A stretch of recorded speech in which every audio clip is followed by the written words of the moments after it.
तरफ लगाने के लिए वेद का उपदेश हुआ, लेकिन वह वेद वाक्य भी कुछ भी सहायता नहीं कर सकता है उस व्यक्ति की जिसको स्वयं ही संसार का सुख है नहीं लग रहा। आजकल सबसे बड़ी समस्या समाज में यही है।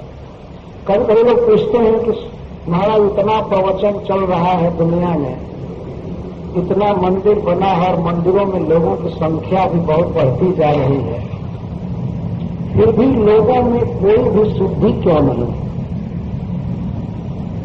वैराग्य क्यों नहीं है विषयों से, भगवान में प्रेम क्यों नहीं बढ़ता। यहाँ तक कि जो प्रवचन करने वाले वक्ता है वो खुद ही प्रेमी नहीं है भगवान, वो प्रवचन करके और वो अर्थ प्रेमी होते हैं। तो जो खुद अर्थ प्रेमी है वो दूसरों को कैसे भगवान को दे पाएगा। वो साधन के रूप में शास्त्र को मान लिया है, ये हमारा साधन है। साध्य क्या है? पैसा। आप बताइए, ये शास्त्र पैसा कमाने के लिए है, ये मुक्ति के लिए है।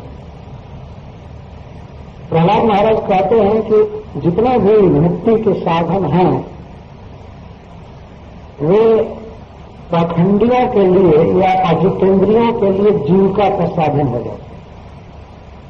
उसकी जीविका चलाते, उसका जप, उसकी शास्त्र व्याख्या या उसका मौन, एकांतवास, जो कुछ भी होता है वो अर्थ के लिए होता है, जीने के। ये जीने के लिए ये सब जप आदि है, मुक्ति के लिए है। लेकिन जब पहले से ही उसकी धारणा हो जाती है कि मैं शास्त्र पढ़ूं और जीविका करूं, पैसा कमाऊं, तो वह व्यक्ति कभी भी शुद्ध प्रवचन नहीं कर सकता है और उसके प्रवचन का कोई असर भी नहीं होगा, कुछ भी नहीं हो सकता। शुरू में देखने में लगेगा कुछ असर हो रहा है, लेकिन जो स्वयं ही कुछ कह करके पैसा चाह रहा है वह तत्ववाद को, भगवान की भक्ति को स्वयं ही तुच्छ सिद्ध कर रहा है।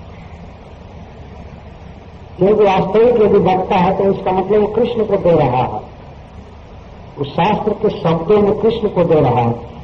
तो इतना रेयर बहुमूल्य जो कृष्ण को दे रहा है उसके बदले में वो पैसा चाहेगा।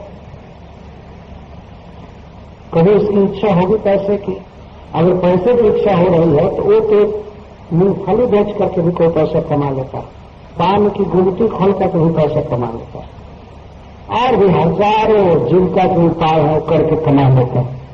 लेकिन भक्ति करके और शास्त्र की व्याख्या करके, नाम जप करके, कीर्तन करके हम सोचे कि हमको पैसा मिले, तो यह तो पतन है वास्तव में। ऐसे लोग दुनिया में कोई हित नहीं कर सकते, वो अपना ही हित नहीं किए हैं, दूसरे का क्या करेंगे। जिनके अंदर अभी वासना रह गई पैसे की और सांसारिक सुख की, वो अपना उद्धार नहीं किए हैं, दूसरे का भी नहीं कर सकते हैं, और दूसरा उनका उद्धार करना भी चाहे तो उनका उद्धार नहीं हो सकता।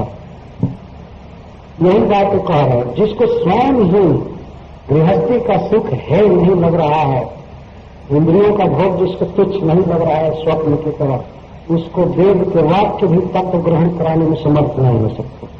उसके लिए वेदांत, भगवान, गुरु, वैष्णव सब बेकार हो जाए,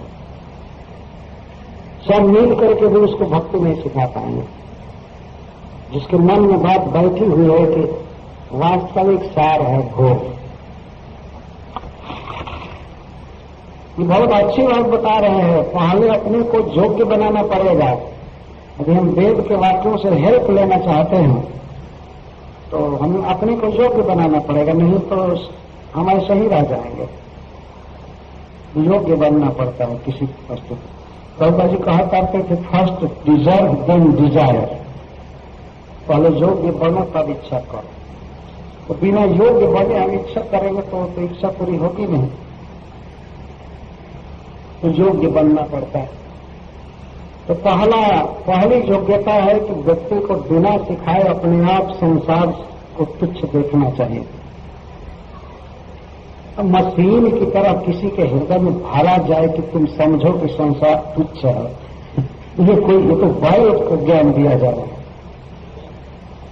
है। दूसरों को मरते हुए वो नहीं देख रहा है, यह घर गृहस्थी में क्या सुख है, विषयों का संजोग इंद्रियों से होता है, देखना, खाना, पीना और आत्मा सब कुछ छोड़ करके फिर मर जाता है तो दूसरे शरीर में जाएगा, इसमें क्या सुख है?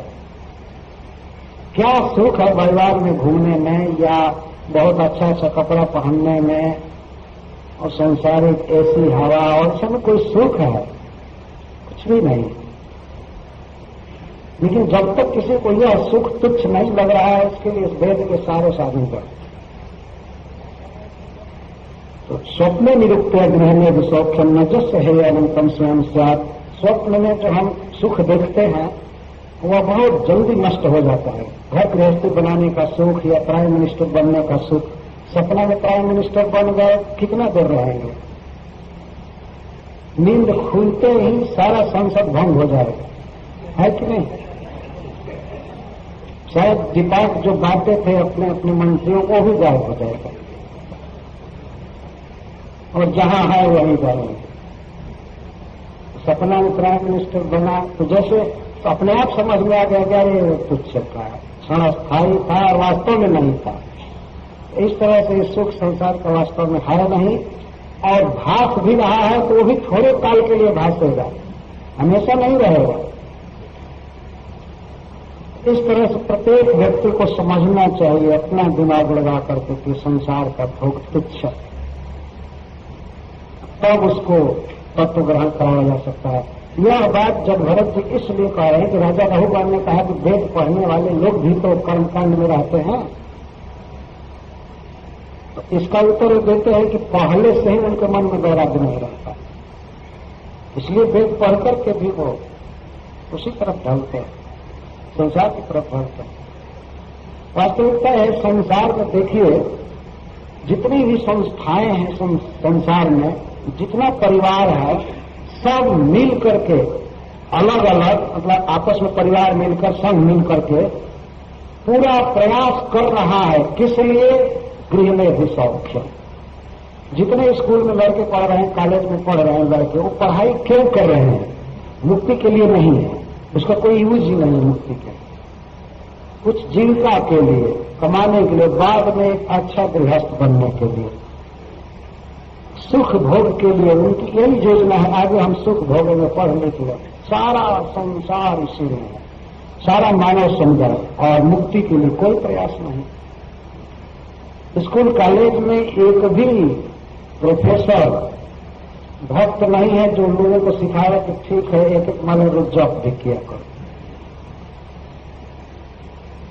ऐसा सिखाने वाला कोई नहीं।